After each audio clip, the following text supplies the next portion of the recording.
Good morning, everyone. Welcome to Banner and Backbone, centering the American discussion. Today is episode 4, Protest Preparedness. Yeah. And I'm Nick Parrow, joined by my colleague and co-host here at Banner and Backbone, Shane Yurick, who I just moved up into the top.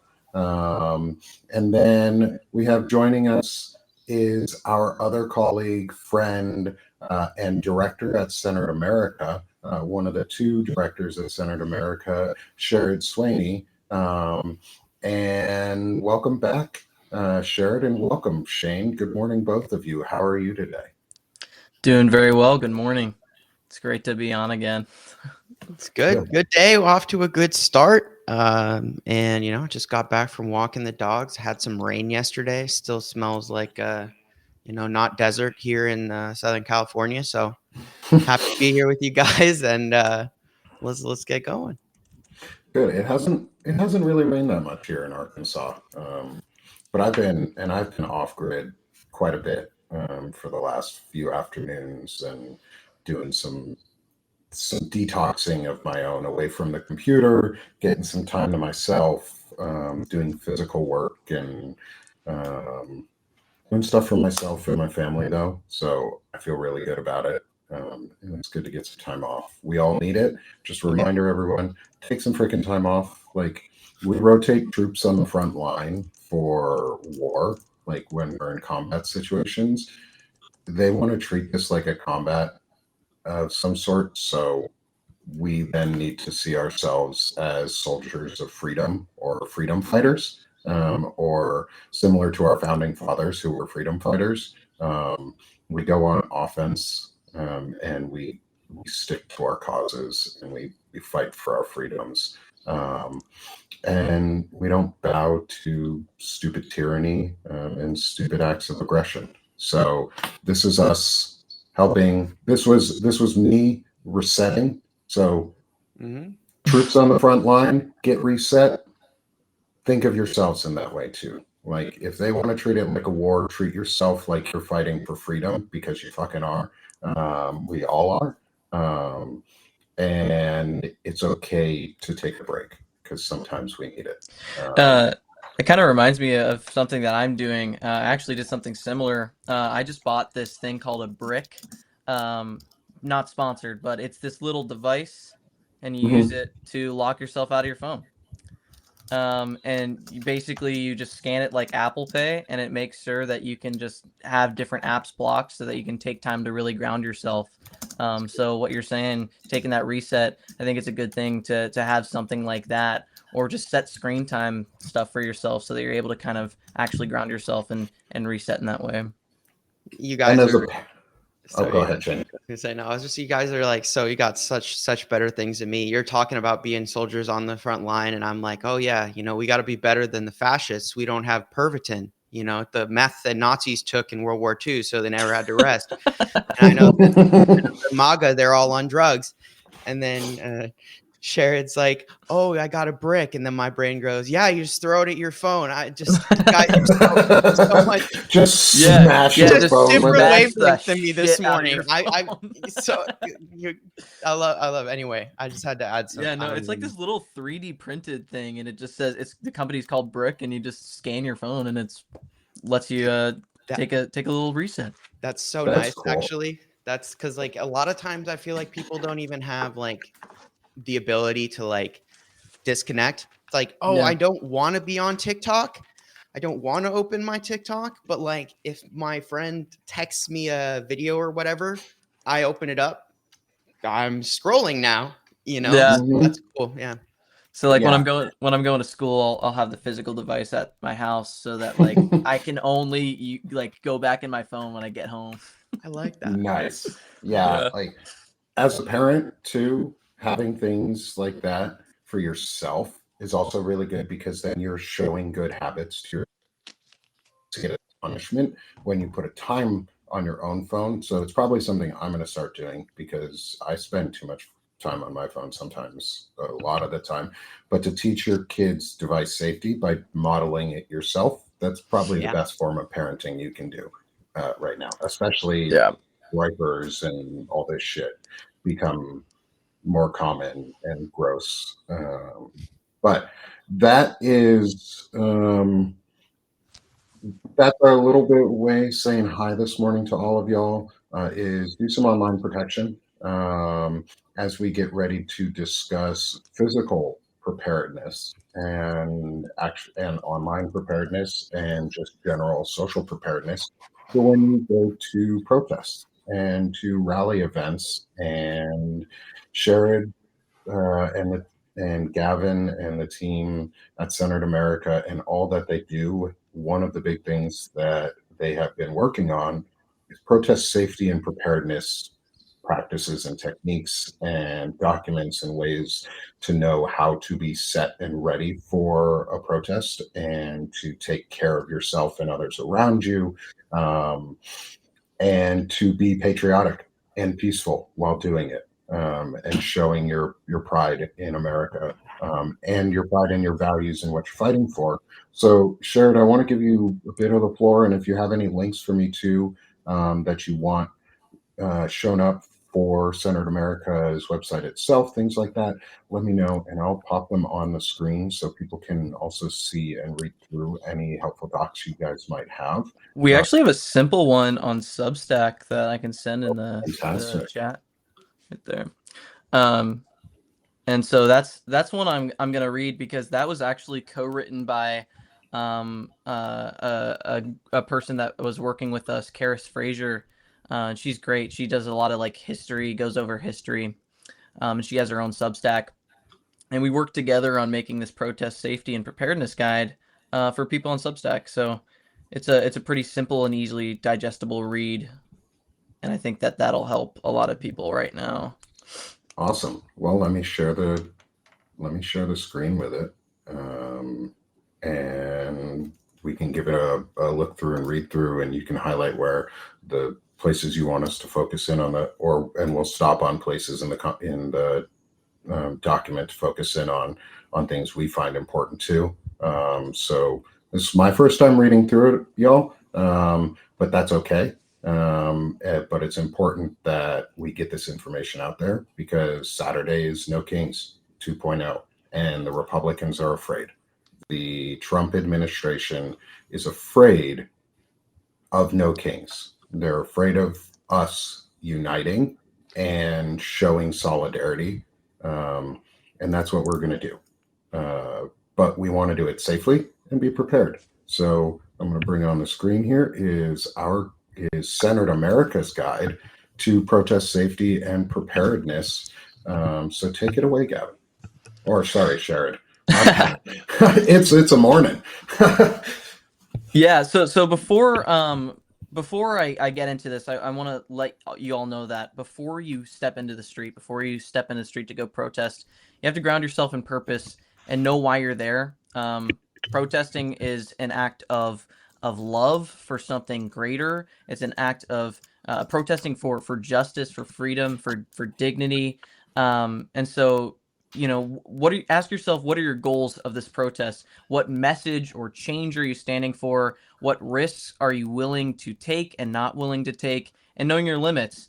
If you have a health condition, know your limits. How long can you protest? And make sure that you really are grounding yourself in that purpose. So to start out, peaceful protest is a powerful tool for change. The Trump administration continues to infringe on the pursuit of life, liberty, and happiness, and the right to free assembly and speech, protected under the First Amendment. And so protest is an essential tool for progress. So, like I said, know your mission, know what type of protest you're attending. Clearly, the No Kings protest is very organized, right? Indivisible, 5501. A lot of different organizations are attending the No Kings protests. And so, make sure you're looking into what protests you're actually going to, and then verify the organization's values, right? I think most of us know what No Kings is. This was written in April. I think most of us know that No Kings has similar values to a lot of what we share. And so, Indivisible, Women's March, make sure that you're aligned with any organization's protest. And then prepare what to bring, right? An essential part of the protest process is preparation, deciding what to wear. A lot of people suggest plain clothes. There's this whole thing with, security cameras and people tracking, taking photographs. We want to wear as plain of clothes as possible, basic t-shirts and jeans, nothing that can identify you specifically. Um, so Karis personally wore a shirt with a quote from Ruth Bader Ginsburg, but in the future, she was saying that she'd adhere to a more, inconspicuous look and something that's more plain. A lot of people recommend wearing sunglasses and a hat to obscure your identity. Anything that you can just use to keep yourself plain. And then you also want to Before we bring, yeah, Before we go any further in that, can we talk about that a little bit? Because we've talked, yeah, Shane and I have talked about Yeah. things, what we discuss as minimizing metadata and maximizing your impact on our Palin talk. And this is one of the times that I kind of want to push back on my own advice. And this little bit of advice is, if we all come out patriotic and wearing similar heavily patriotic gear yeah, and overly powerful statement of American identity, I I think that creates a better statement than plain clothes at this oh yeah, moment. And we need a more unified front. Like, people are talking about yellow shirts or the party costumes or things like that, but those are fun and good if you know what they mean. But this is about America. Like, yeah, come out and show your fucking American pride and wear your flag. And I'm going to just push back on this only because, like it says at the end, it's not always necessary at a peaceful protest. And we need to make this the most patriotic, peaceful protest we can in yeah. American history. Like, it No, I has to. agree. I agree. And I think it's a balance as well. We want to make sure that we have that patriotism, that we're wearing those American flags, that we're showing up in pride for our country and taking it back through protests, which is such a powerful tool. And I think we need to make sure that we are wearing patriotic clothing while also protecting ourselves. And that's the balance that we have to make. So I think I would say that I agree with you, Nick. I think more of uniformity is a lot better. Making sure that we're all in alignment and standing up with patriotic clothing and the flag. Um, and so I guess I'll move on Just let to, me add one more thing before you keep yeah, going, because both you, I think you guys both kind of said it, but just to, you can get that same level of anonymity that you're trying to get by wearing, an American flag T-shirt, or even yeah, if you don't have that, like, wear blue jeans, a red shirt, and a white hat. I mean, like, yeah, like, there's a bunch of ways to do it. But like, to Nick's point, um, one of the core things, I think behind having this centralized, like, message with behind our wear is unity. And you can have anonymity in unity. Even like everyone would say, oh, like, I'm not gonna lie, like, I think the fact that in Portland there's armies of blow up frogs standing up to ice, I think that's I think I that's funny as shit. I think that's the those best videos are thing ever. hilarious. I think it's the best thing ever. And you know what? If you have a frog costume, then Bust it wear an out. American flag as a cape, and then go as a flag, and then go as a frog. No, I'm really against the flag as a cape thing, because Oh, you are? it's a huge violation of flag code, and it's a Okay. disrespect to the flag Um, to wear it wh- in that way. what would So what would I don't like what, the cape. Put it what on would a you have friggin' heard it pole, be? man. Bring it on a pole. Bring your Put flag a on a flag pole. on a flagpole. Like, they Okay. invented There, flagpoles. It's a dowel that's an inch thick copy. and has some little things stuck into it to hold your Yes. flag onto. Like, they cost Copy like that. $5. This is the one time I'm gonna say go buy something cheap from, like, Dollar General or Walmart or somewhere like that, or or not Home Depot. Go to Yeah. Lowe's or Ace or somewhere smaller, or hometown hardware store, and buy a flagpole and an American flag. Almost every single one of them sells one. Go buy one. Okay. Like, I don't like the flag. I don't like wear it. Like, this isn't wearing a flag.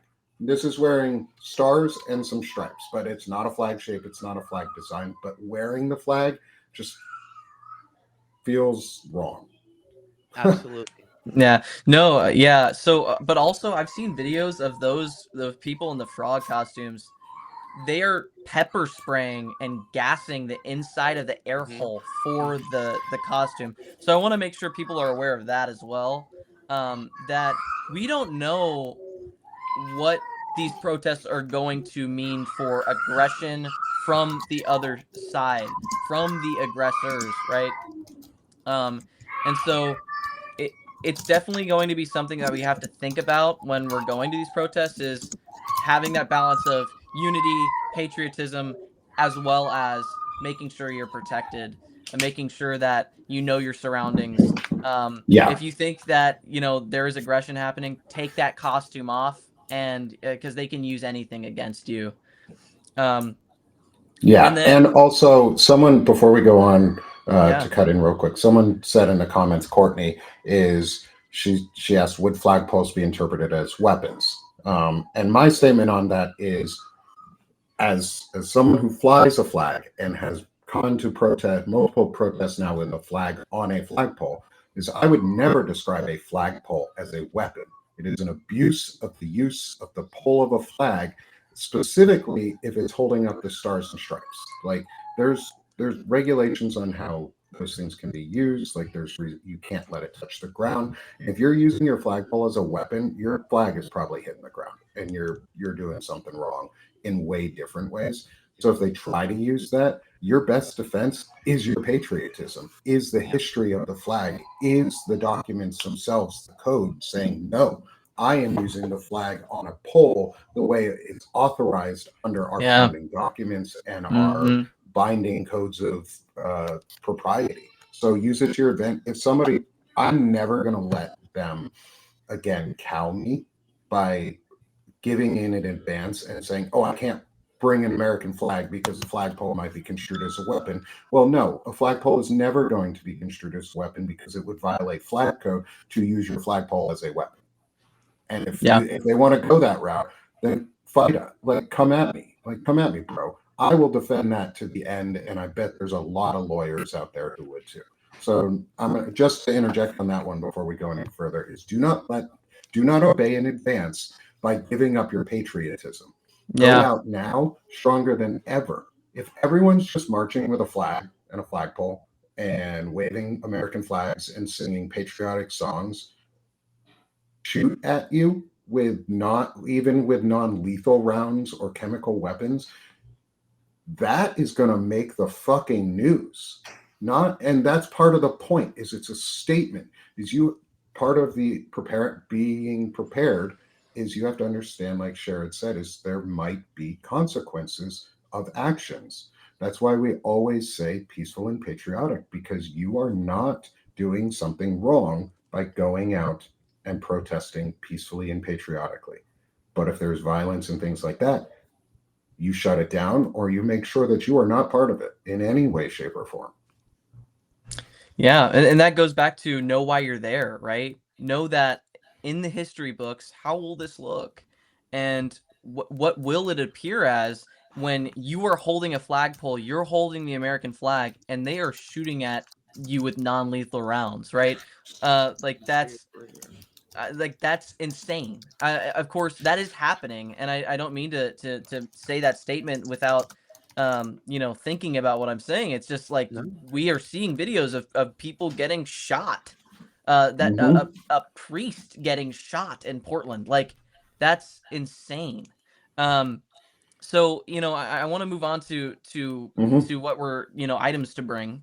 We need to make sure that you're bringing enough water to stay hydrated, being outside for that long. Of course, it's getting into mid-October, but I know some of the states are still pretty hot. It hasn't fully gotten to fall temperatures, but make sure you bring enough water to stay hydrated. Bring some healthy snacks, small first aid kit, a protest buddy or someone who knows your location. Make sure that other people. Start talking to other people, get connections within the protest. you really want to make sure that you are you have other people that can kind of watch where you are. You also need a written emergency contact in case your phone dies. Again, we don't know what's going to happen on these protests, but our goal is to make it as peaceful as possible, and keep it as a tool for progress. We don't want to think of the worst case scenarios, but you also have to be prepared.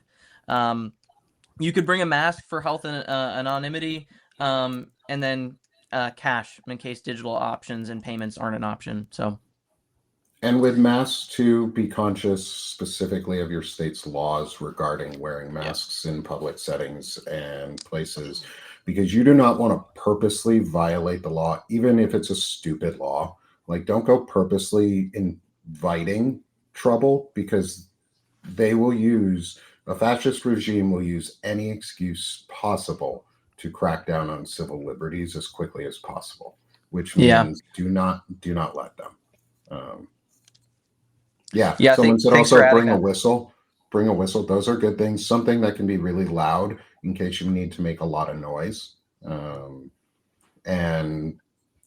I'll even add, it's not an item, but it's something that you can bring with your protest buddy themselves, are keywords that the two of you or more have discussed in person beforehand, to say, hey, if something is going down and I see it and we need to make a fuss or make it known really quickly, what do I say to you in shorthand to let you know I'm really serious, I need your help immediately, without having to say a whole bunch of words. That way too, if you're separated and you're finding yourself and you're afraid,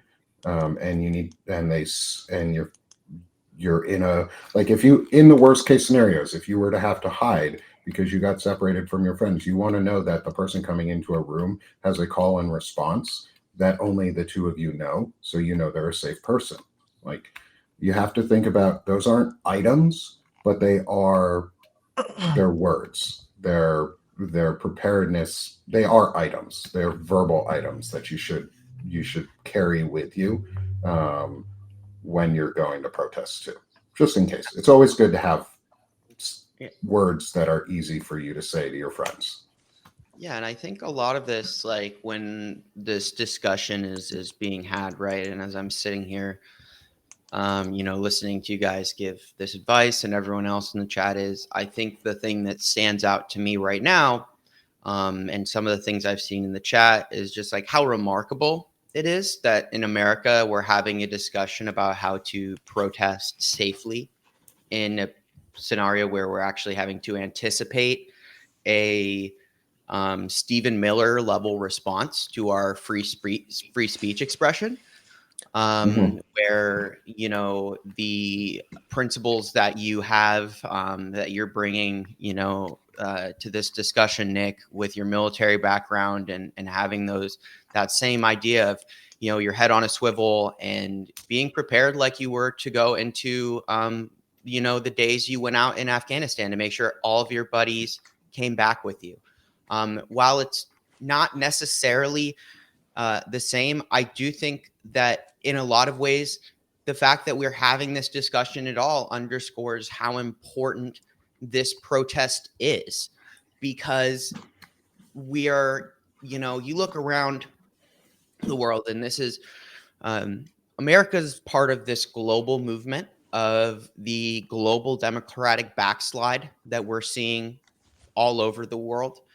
And we, just like anywhere else, I think have particularly gotten a little softer when it comes to our protests and then the our strategy and knowing kind of what we're up against. So I think this discussion is good because this moment it's pivotal. And like, if you're going tomorrow, or not tomorrow, on Saturday, like, also take pride in the fact that we're going to be part of a protest that, we're having to have this discussion, that this protest is going to matter in the past. And I believe,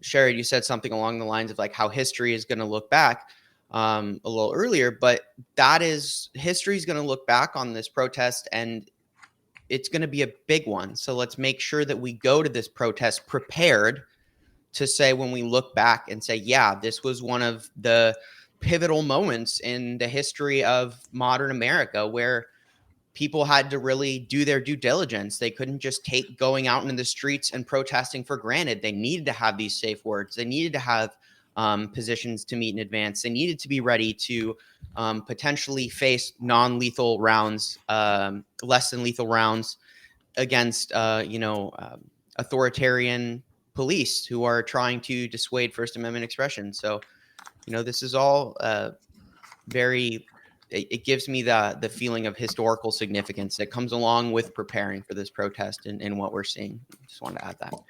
Yeah. And as a quick way to build on that too is I think it's actually our civic duty to prepare people for protests, just in general.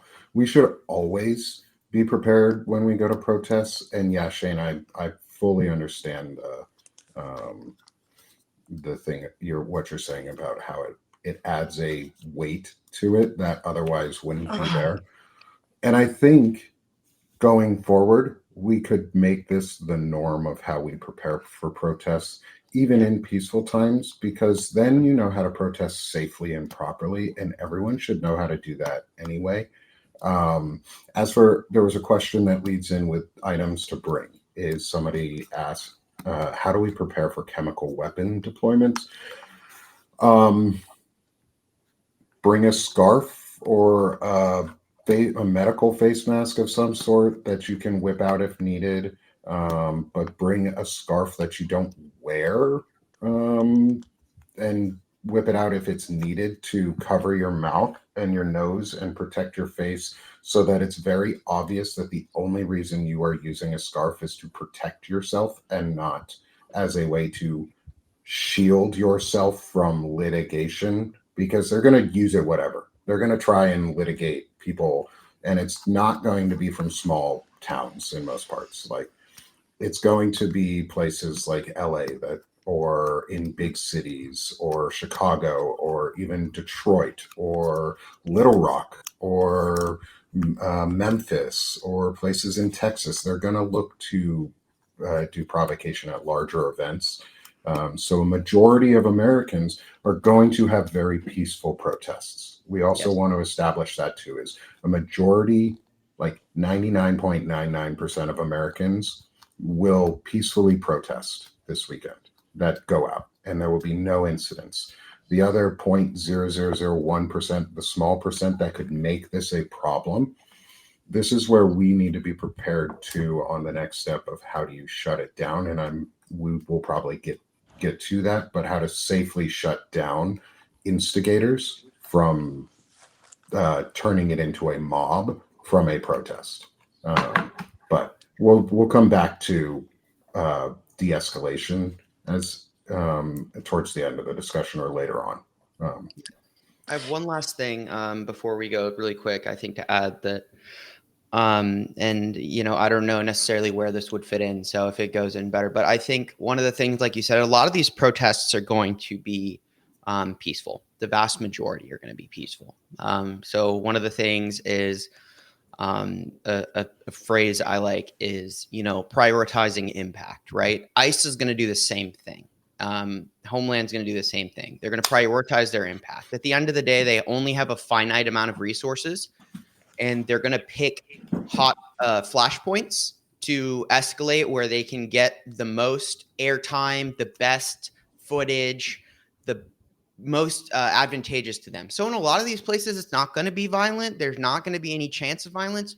In these cases, if you're in an environment where you're not looking at a flashpoint, where it's like pretty obvious your small town is not going to like go out into a riot, as you're walking, it's standard practice for law enforcement to make sure that you're safe as you protest.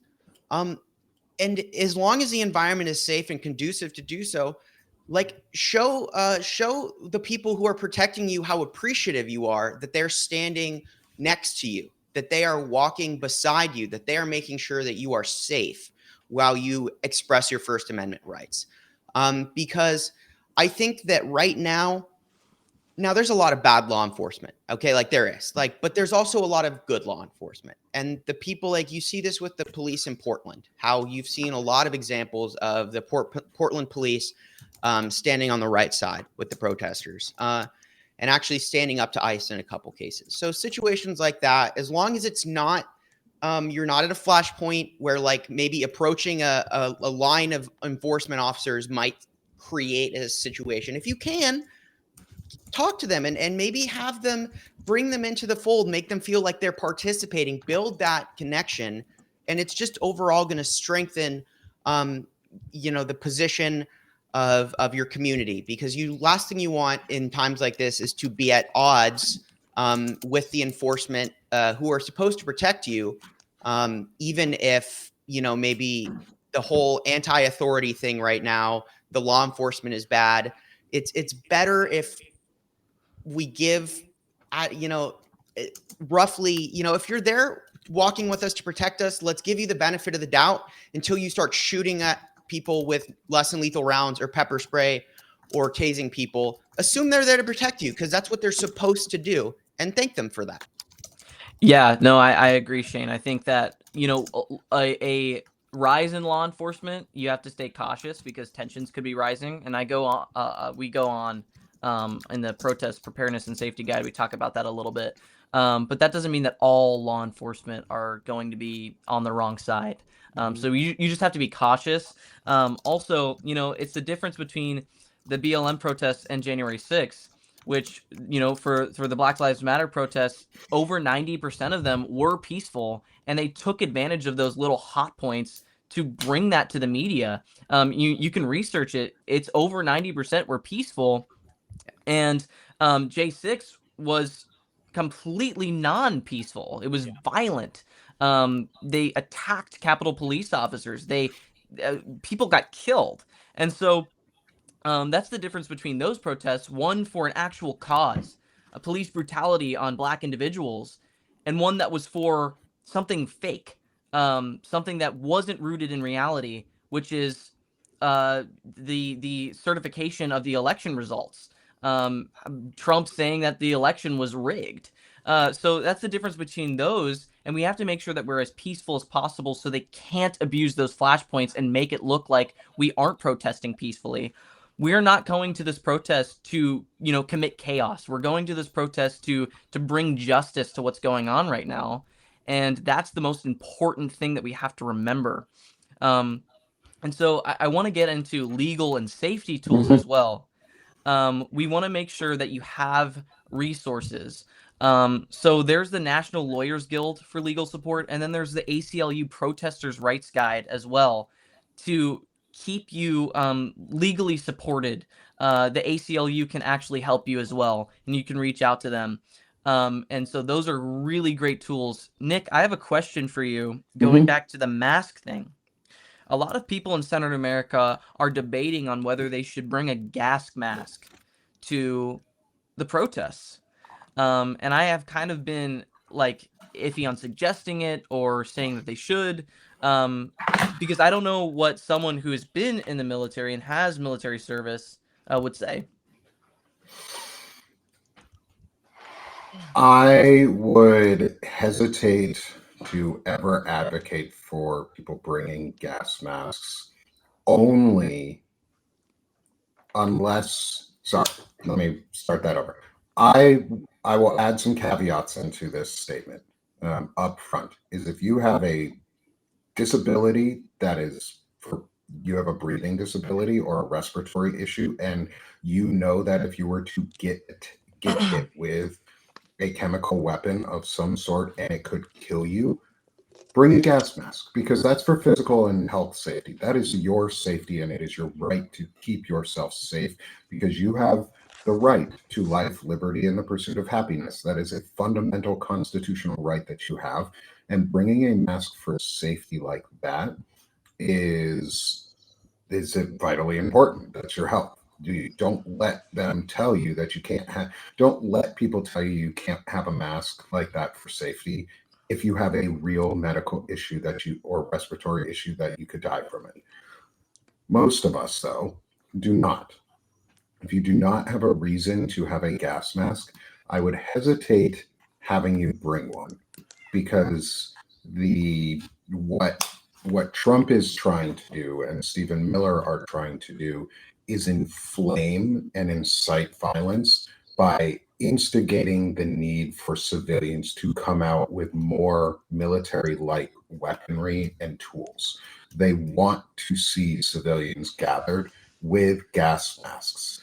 They want to see civilians with guns if they can, because that gives them the impetus and the underlying rationale, which would then cover them legally for hurting people, because they can, as flimsy as it may be, it would give them just enough legal cover to say, see, they were preparing for this violence. They encouraged it. They came. And it would be wrong, because it's again victim blaming.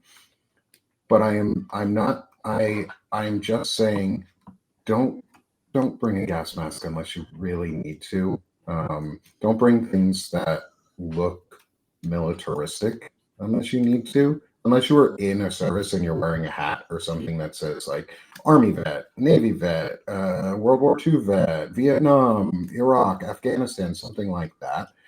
But that's why I say bring a scarf.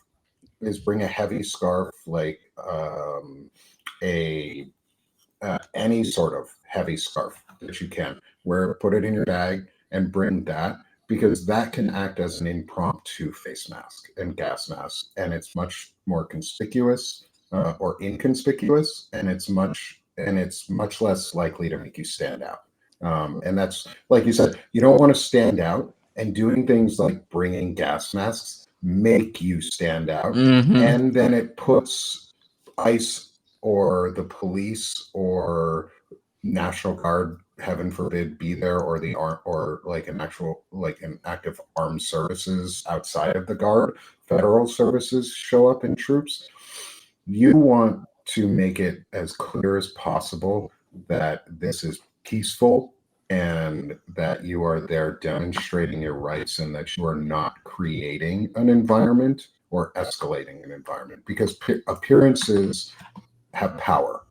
And the appearance of us coming all prepared without gas masks and without the threat of incitement or retaliation in some way, it's less likely to happen. Because again, we're trying to do this peacefully and patriotically. But I said at the beginning of that statement was, if you have a medical need for one, you have a respiratory issue, or say you know that you are allergic to gases and types of things, because there are allergies for them and they can kill you, then absolutely bring a gas mask, because it is a medical device and you can easily advocate for yourself with a lawyer for that if the time comes for it. But don't invite violence by making yourselves look militant in some way. Yeah. I think this might be a helpful, and this is my thought, Nick, and definitely push back on me if this is wrong. But I think what we've gone through today, there's a lot of things you're going to want to bring. Okay. Like maybe you do have a flagpole and you're carrying a flag. What if you don't want to have it up the whole time? So for the most part, you're bringing food, you're bringing water, you're going to have a backpack. What Nick is talking about here specifically is that if you provide them with a visible, something visible that they can point to and say, they are probably preparing to attack us because they are wearing respirators. And that means they are prepared for the tear gas. So we have to assume, on the basis of they might be prepared for tear gas, we're going to have to use less than lethal rounds, because that, right? So, but what you can do is usually you're going to have a buddy. So one person is probably going to have a backpack. And also I think we talked about earlier, flashpoints. Consider where you are. If you're in a small town in Arkansas, you're not going to be facing down, a situation where you're going to be seeing a potential deployment of, tear gas canisters. Whereas if you are in Chicago, the chances of them using tear gas tomorrow in Chicago are really freaking high. Really, Yes. really, really high. So if you're in Chicago and you're going to go out and protest tomorrow and you have a buddy, don't wear the gas mask, but certainly stay close to your buddy and maybe have them have several gas masks in the backpack. You don't want to wear them. You don't want to demonstrate that you're going out with the intent of braving tear gas when they tell you to disperse, but you do and you should if you think it's likely you're in a flash zone, a flashpoint, be prepared. And you can do that by not visibly giving them the excuse, but having it close at hand if you need to protect your health and well-being. And I think it's finding a way to walk the line and be like, I'm ready, I'm prepared, I'm not, and yes, if you're in a zone that's probably not a flashpoint, I think the scarf would be perfect because it's very unlikely it happens, but you are prepared to get out and cover your face if you need to get away. If you're in Chicago, you're going to protest. It means you're there. You're standing up for your city against ICE, and you guys aren't moving. They've already invaded you. So you need to be ready to protect yourself peacefully, non-aggressively, but be able to stand your ground. And to do that, you're going to need to have things in place to protect your persons. And in a case like that, you're going to need a respirator. So have that person carry those things in a backpack with your food and your water so they're close at hand, but not giving them the visible justification that Nick is telling us that we need to avoid at all costs to provide giving them an excuse to escalate. And would you say that's fair, Nick, in terms of? Yeah, and make sure, like, if you're wearing a backpack, it is visibly like a camelback or something that is obviously for carrying water too. Like, the primary reason you have a backpack is to carry water and food and your extra battery for your cell phone. And it's a convenient place to hold a flagpole. Like, if your backpack if you have a camelback of some sort, with a water pouch in it. Most of those hiking bags, little hiking bags, have a bunch of clips on the back that you can fit your flagpole into and you don't have to hold it. Trust me, I know. I wear one that does have that for a reason because I walk at my protest with my cane with me most often, and I walk with a cane. If you're disabled and you suck it up a lot of times, part of preparedness is bring your medical device that you might need to help ensure you can walk the whole time. And it also showcases that people from smaller communities are coming out, like that disabled communities are coming out and showing their voices and not being silenced too. It's a small way of showing unity in other ways. So if you need them, like I always bring my cane, partially because it helps keep my leg protected and it makes you less threatening if you're just a normal person who maybe has a disability. So if you have a disability and you use a cane, bring your medications in prescription in a bottle. Like bring a day's worth of medication or a couple days if you have to, just in case. But don't put loose meds in your backpack because then you look like a drug dealer, and then they'll get you for that. So don't do that shit. Yeah. Anyway, but yeah, going on. Sure, keep going, please. Yeah. Yeah. No. Of course. This is why I love talking to you guys and all of us having chat together because it's like, yeah, you want to stay prepared, put it in a backpack, like so that they can't see it. It's just, yeah. And I'm going to answer the question before we move on. I'm going to answer the Yeah. question that was just asked. Can't they accuse you of using your cane as a weapon? Yeah, if you use it as a fucking weapon. If you go out and beat people with it, they're going to accuse you of using it as a weapon. But if you have a cane because you have a disability and it's hard to walk without one, no. Like, I'm sorry, my friend, that was kind of a silly question. Like, that is literally the definition of obeying in advance is I'm going to not go to the protest because I have a cane or a disability, so I'm not going to be able to bring it because they might think it's a weapon, so I'm just not going to go. No, fuck that. Go. Like, show that you're a person. Show that you're alive and don't be cowed by the idea that they're going to try and use a flagpole as a weapon or as a cane. Yeah, except the funny thing about all of it, my friend, ruined is all of them wear body cams. If they're a police officer specifically, who are going to be the ones who are at the front line in majority of all of this, all of them wear body cams, and DHS wears body cams too. They've been proven to be liars. So don't let them cow you. Don't obey in advance by saying that they're going to try and accuse you of using a medical device as a weapon, or a flagpole as a weapon, or a backpack as a reason to arrest you. If everyone shows up with a fucking backpack and all your backpacks are just full of food, water, and candy and snacks, what are they going to fucking do? What are they going to be like? Oh my God, these people are so prepared with It's the Antifa phone bag. battery, the Antifa bag of candy. No, and like if you notice, none of the things that we have that are on this list are actual weapons. Nowhere in any of what Sherrod presented here says bring a knife or bring a weapon of any sort. Fucking don't. Like, do not that's do the thing, is it's de-escalatory if you don't have a weapon immediately. Like, you can clearly just go, like, if I'm walking with my cane and some cop comes up to me, I'll drop my cane and put my hands up and be like, hey, what? Can't accuse me of using the cane if it's on the fucking ground. So I don't let them cow you. I have a question, and maybe either of you who know the answer to this, please and share. But so, I saw earlier in the chat, and it was a good question.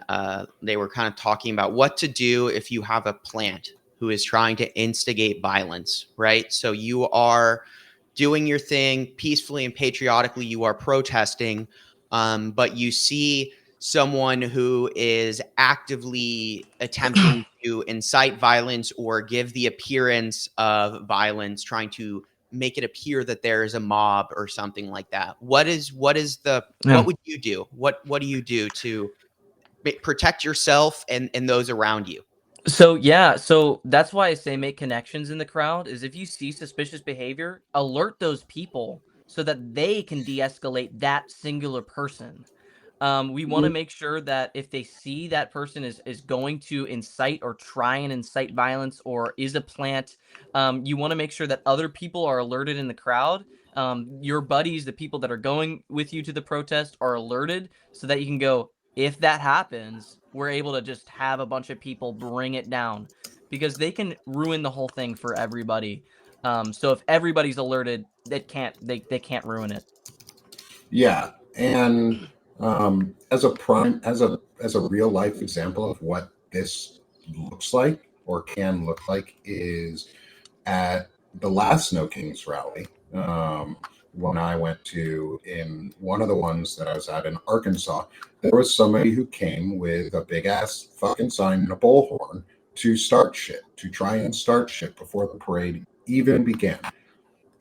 But they weren't being physically aggressive. They were being very verbally aggressive, but not enough that the police were getting into it and looking at how they could step in, because the Arkansas police and city and town police were there, but they were protecting us from people inciting violence against us.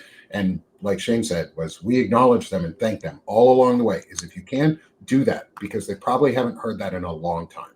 But the prime example of it was before the protest started, a group of people, like 12 people, immediately surrounded the dude, left an opening so that they could leave, Yep.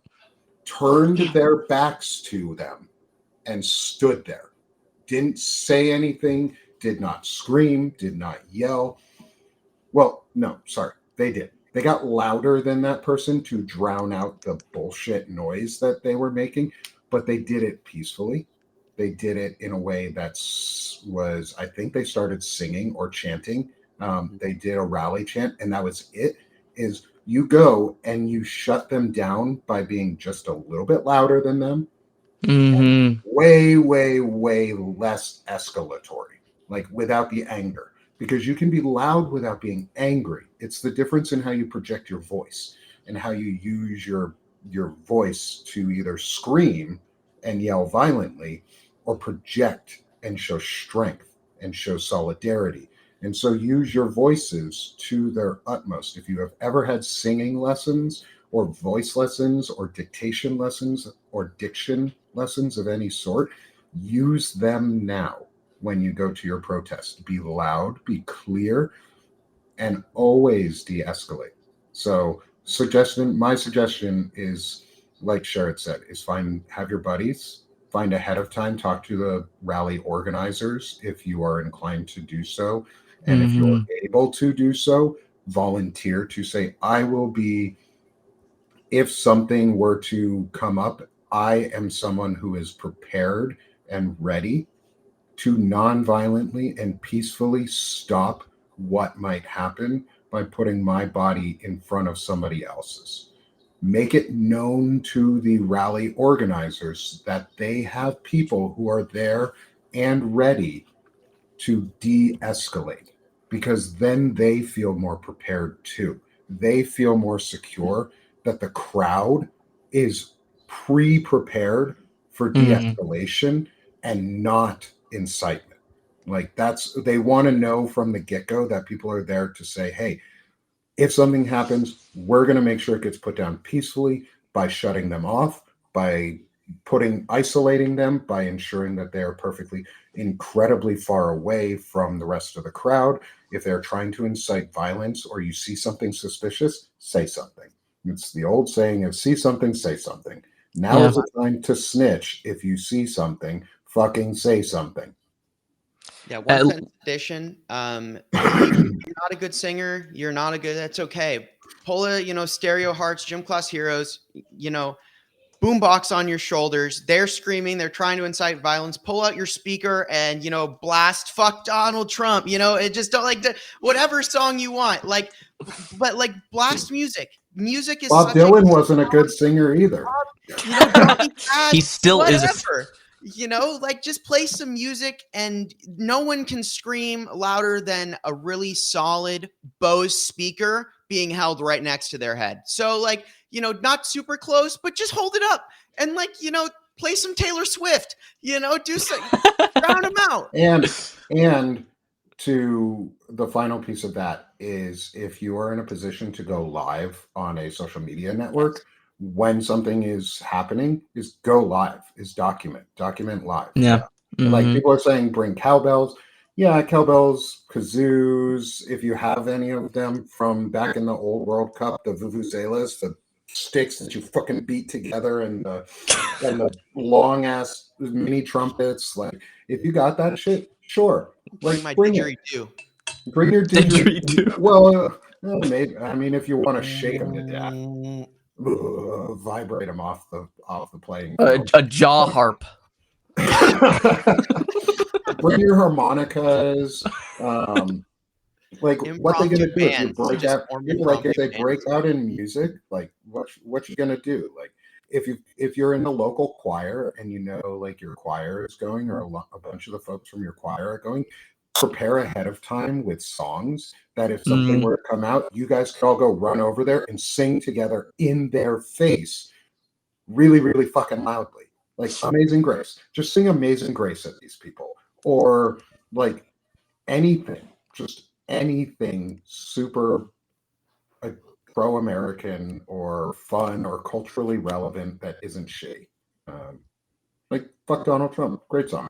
Have it on repeat. Download it so that you can easily play it on repeat where you might not have signal. Yeah, let love be louder than the hate, right? Like that's the biggest thing I want to say as well, is just like, if there's someone that's trying to incite violence, let love be louder. Play the music, scream loud, Okay, we're reaching the top of the hour, and I want to make sure, because if you're okay, both of you, if you have a little bit more time, I'd love to stand for a little bit longer to go through the full guide. Sure. I got 10 more minutes if that works for you guys. Yeah, whatever you got. I'm glad to take it. Oh, yeah, steal YMCA back, because Donald Trump loves that song. Turn it against him. Turn it against them. But going into all of this, let's keep moving forward. And we've discussed some of these sections a little bit already, it looks like. Oh yeah. But so we could blaze through some parts. Yeah, I'll blaze through some of them. So there was a tip circulating online saying that, sorry, my mic, that you should leave your phone at home. I don't know if I suggest that at all. I think that you should disable fingerprint or facial recognition and set a strong passcode. But you want to have a resource that family can track you and make sure that you have a somewhere that you can call, something you can use to contact people. So again, just be mindful of what is good for you in these protests, but I would strongly suggest disabling fingerprint or facial recognition and setting a strong passcode. Totally agree. Yeah, and if tensions are rising, if law enforcement is getting aggressive, and you think that it might be time to bow out, trust yourself before you attend the protest. Again, make sure that you have a predetermined exit plan. Always be on the lookout of where you can go, how you can leave, and how you can get yourself out of those situations, because we don't want to put anyone in danger. We don't want anyone in a conflict zone or a place where they can kind of take advantage of those hot points. And so stay with a group you trust. We got to this. Don't share too much personal information with strangers. Of course, connect with people, but you don't want to tell them your whole life story because we don't know who these people are. Of course, it's good to be connected to people that are peacefully protesting, but don't share too much personal information. And be cautious of street interviewers or people that are trying to, incite some sort of violence, or people asking questions, because they could be agitators. And like we said, if you see suspicious behavior, alert others and come up with a plan. And then we'll just scroll down past that point and we'll go to what not to bring. Don't bring weapons of any kind. Drugs or alcohol, of course, if you need medicine, make sure to bring that. But not loosely, because they'll think you're a drug dealer. And then make sure to, don't bring any valuables. That is just not something you want to bring. And items that could be used or interpreted as tools for vandalism. Don't bring spray paint. Don't bring something that is going to be, used as that person is trying to incite violence and they're prepared to incite violence. We don't want any of that, because that's not what we're here for. That's not what we're doing. That's not what the protest is about. I'll add another one. Don't bring zip ties or fake handcuffs or shit like that. Leave your Because fuzzy cuffs at home. Just leave them. leave your fuzzy cuffs at home. Leave your whips and chains at home. The Antifa cuffs. Yeah, don't bring your BDSM tools out for this. You can shit. bring the Rihanna play mix. That's cool on your speaker. That's cool. Bring that. Yeah, I love that. If you see any misogynists, have "The Man" by Taylor Swift ready to go, queued up. You can play "Wood" on repeat by Taylor Swift. Wood you can just fuck their day up. Just do things. Play the whole new Selena Gomez album. They hate that because she's all in your back door and on the third floor. And I've listened to it quite a bit because my wife has listened to it. So I know some of the more interesting songs. But just like, and as Courtney said, just like Karma Chameleon. BDSM though, is have a safe word. Is have a safe word so that you know what's going on. Bad Bunny. Yes. Bad Bunny. Yeah, play Bad Bunny on repeat because I fucking hate Bad Bunny. I love Bad Bunny. Oh my God. Anyway. Yeah. We are at two of the most important pieces of this discussion of what not to bring and how you stay informed and calm. So I do definitely want to make sure that we stay kind of serious-ish when we talk about this, especially this section. Yeah. So lastly, quickly and follow the instruction of law enforcement officers if they arrive to avoid being arrested. And towards the end of the protest, Karis, the person who co-wrote this, noticed an increased police presence. And that led to her decision to exit because, that could lead to just tensions rising. An increased presence can indicate that tensions are rising. If your protest kind of turns confrontational, make sure that you have that predetermined exit route. But also know your rights. Don't consent to a search without a warrant. You have the right to remain silent. Film interactions, what Nick was saying, keep it live, right? Go live on your phone. It's the easiest way to have a ton of other people staying with you. online and social spaces. Screen record people's live videos if they're at a protest. That is important as well.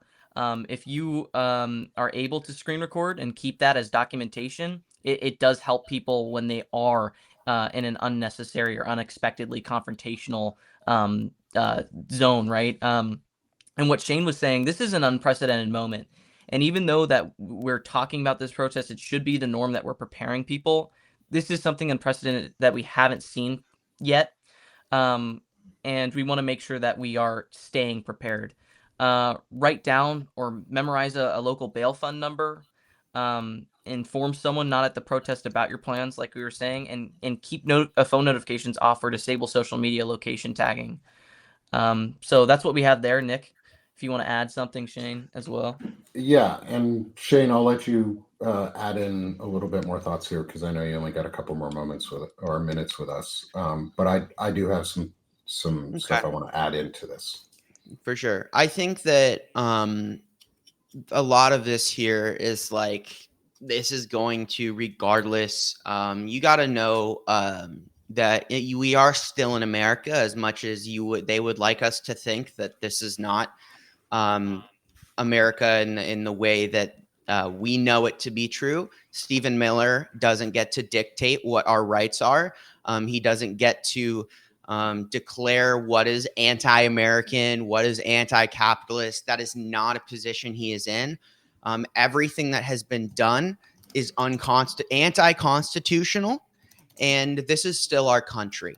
And that's why we are going to turn out for No Kings, is because regardless of what they would like to think, and one of the most effective parts, our protests overall have been wildly effective because, one, this idea of like Sherrod was saying, you have so much recording, so much live streaming, that what the goal was clearly in LA in the very beginning was to create a narrative of violent protest. What we have done exceptionally well as a people is demonstrate that we have no interest in violent protest, and that we are very much committed to peaceful protest and maintaining our democratic values.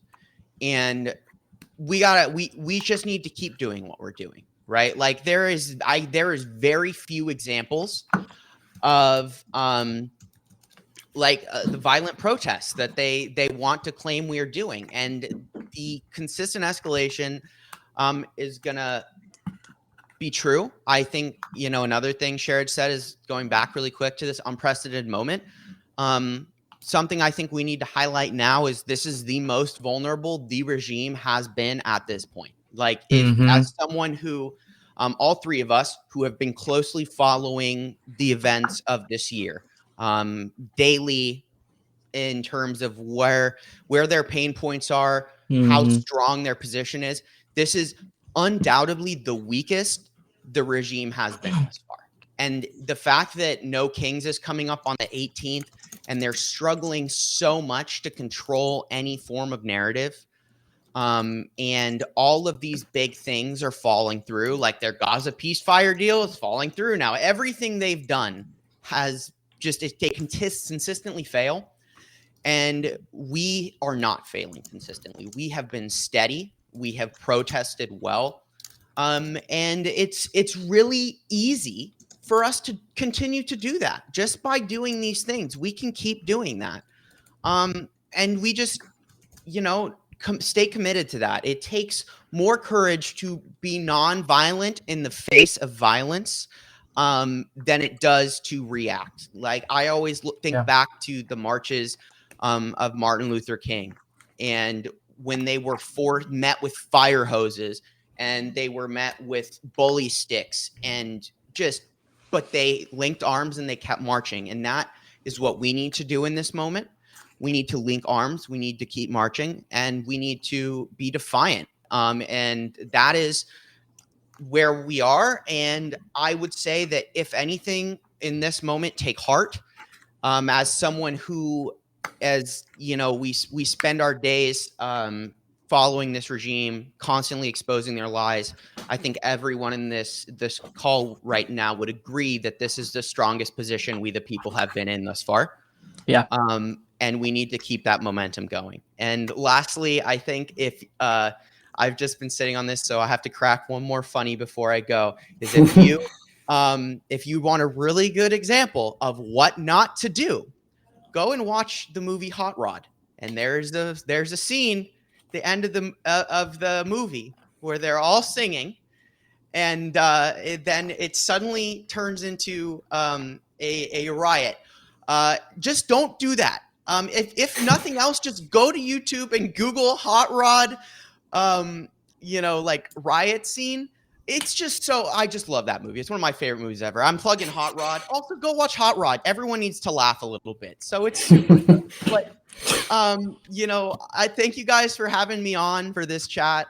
Thank you everyone in the chat for being here and wanting to prepare for this historic moment in our lives, because it is historic and we all get to be part of it and we all get to look back. Nick gets to look at his children later down the line and tell them that, he marched for their future. Me and Sherrod, we get to look back to our family, our kids, if we have them, and say the same thing. Like, this America that you live in was something that we had to protest for, that we had to march for. And we did it. And let's do it. At the end of the day, stay the course, and be defiant, keep burning bright, and we will win. So thank you guys for having me. I do have to drop out. I got to prepare for the show later today and write a couple things, but it's been awesome, guys. And thank you everyone in the chat for being here today. I'll see you later. Man, I love Shane.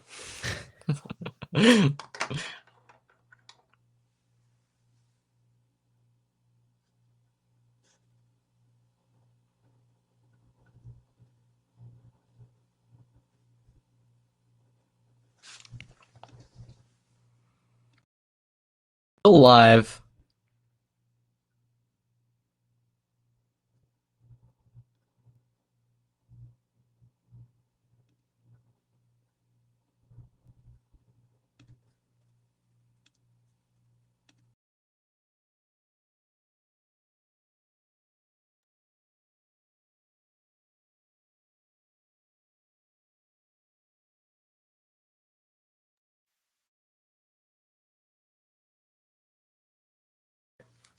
We're back. Okay. I don't know what happened. Hold on. There we go. I don't know if anyone is here with us. Hopefully y'all are internet out for a second. Sorry about that. Hopefully anyone is here in the chat, please. Please stay in. It's black on the screen on the Substack side, so I don't know if we're off Substack Live anymore. I think we are still live. I just have frozen. Hey, CP join. CC just. Your audio's going in and out a little bit though. Can you hear me at all? Can you hear me now? I can hear you. It's kind of like waving. Okay. It's my headphones have been weird. Is it better now? Yeah. Okay. Well, my headphones and my internet decided to just take a shit. It's all right. Yeah. So apologies for losing Shane right in the middle of what he was saying.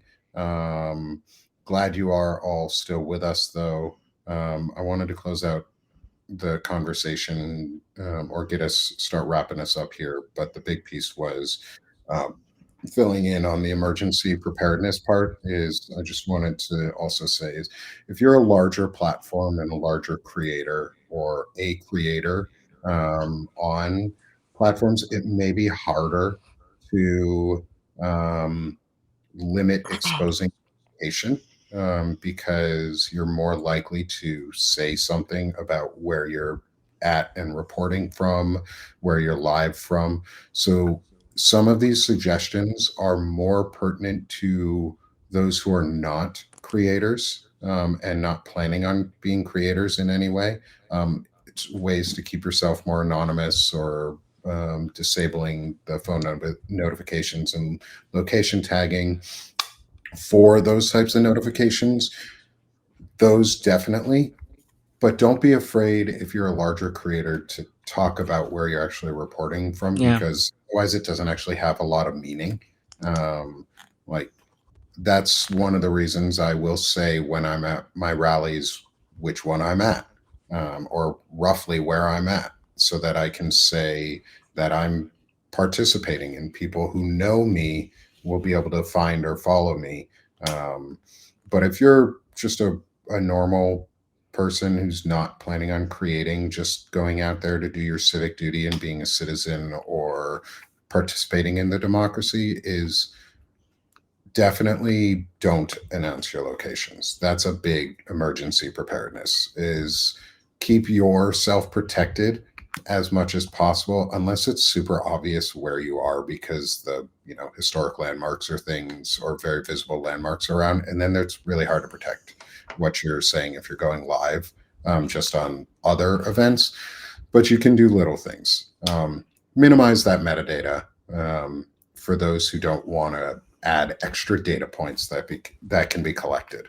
Um, but otherwise, I think this has been this was an incredible guide to go through, um, because it's given a lot of things to think about, and easy ways for us to be ready, and have a good discussion on what safety might look like, or how to handle situations if they arise and escalate, and how to de-escalate. Um, I think just my biggest final piece to say is always seek to de-escalate, and that is the most important act you can do if if tensions begin to rise for some reason, is to de-escalate the situation. And like Shane was saying, it takes more courage to de-escalate in the face of fear and violence than it does to be violent back, because that's the easy response, that's the easy out. That's what they want violence. It's not going high or low. It's doing the right fucking thing. And that is peacefully and patriotically protesting. So, Jared, I want to give you a second here to give your last thoughts too, and make sure everybody knows where they can help support you and the work that you do at Centered America. Yeah. As you were saying, Nick, I think that the risk that we take as creators is that we know that there is a risk. And so we know that we are sharing our location, or we have a little bit more of vulnerabilities to this regime. So the protest safety and preparedness guide is mainly for people that aren't, creators. But if you are, this is the risk that we are taking, and we're actively taking every day, and we know that. Because we care about this country, and everyone else also cares about this country, and we want to make sure that we have everyone involved, big or small, right? That can help really aid this protest, and use it as a tool for progress. For ways you can support us at Centered America, we just redid our website, centeredamerica.org. We have tons of stuff updated. We have our issues tab is completely updated, as well as you can start to pre-order our shirts and merch, where you can wear it at protests. It is patriotic. We have the red, white, and blue color logo, but it's also very simple and plain, and so you can wear that at protests, and it funds care packages for veterans and marginalized communities. You can also find us on Substack, Centered America. All of our social media is just Centered America. If you look it up, you'll find it. Awesome. Thank you, Sharon. And please become free subscribe with Centered America. Sharon and Gavin are awesome. They're doing incredible work. And I'm looking forward to having some discussions with them here coming up, continuing this discussion as always every week, but having some additional discussions with them around some of the right-wing pipelines and youth indoctrination. And so please support their work. They are doing incredible things. Today's entire presentation was because of them and was based around the work that they have helped support. And it's important to know your rights and your preparedness, and they're doing the best at it, or some of the best at it. And I also like the fact that they're younger guys who are doing this, who are showing that there is a future in democracy and a future for a constitutional America. And so I'm proud to work with you guys. We are proud to work with you. And thank you. And so as for our other, and he already dropped off, Shane Urich, the Firebrand Project. He is also a good friend, a good patriot, and someone who leans on his ability to question and ask and think and look into problems from different angles. And I love doing shows with him. Please support his work. Free or paid subs go a long way for him as well. He's making it full time, so help make him be able to be full time with all of us and get more Shane time. Next, myself, please support me. Free and paid subs are welcome. I'm doing a 20% off sale for the month of October, but that's my home for sometimes less political news and sometimes a lot more on the disability and awareness side. Plus, it's where I do my poetry. So please come hang out, read some poetry, get some, and get a little bit of a break at times from the politics. There is a new poem coming out here shortly. I'm just finishing it up and look forward to getting that one published. And then finally, please support the network itself, Banner and Backbone. We are a rapidly growing space. We just hit over 2,000 subs, free subs with the network. We're over 100 paid subscribers. You guys have really helped build Banner and Backbone up quickly and in a very natural way, and we love it. We love the support, the help. Please share and come back for more. And I'm Nick Perro, giving you guys the ending of our day. This has been the presentation of Banner and Backbone, centering the American discussion with Centered America. And we hope all of you have enjoyed your time with us. We'll be back next week at 11 a.m. Eastern, 8 Pacific, I think. Yeah, that's so. 3 hours behind. Yeah, 11 a.m. Eastern, 8 a.m. Pacific. Join us on Wednesdays for this continued discussion as we strangle and pull the Overton window back into a place where it should be, so that we can live in a society of freedom and equality and rights where everybody has the right to pursue liberty, justice, and happiness and live without fear. So thanks, Sherrod. Appreciate you. Appreciate everyone in the audience. Thank you for all your great questions, and we'll see y'all next week. All right.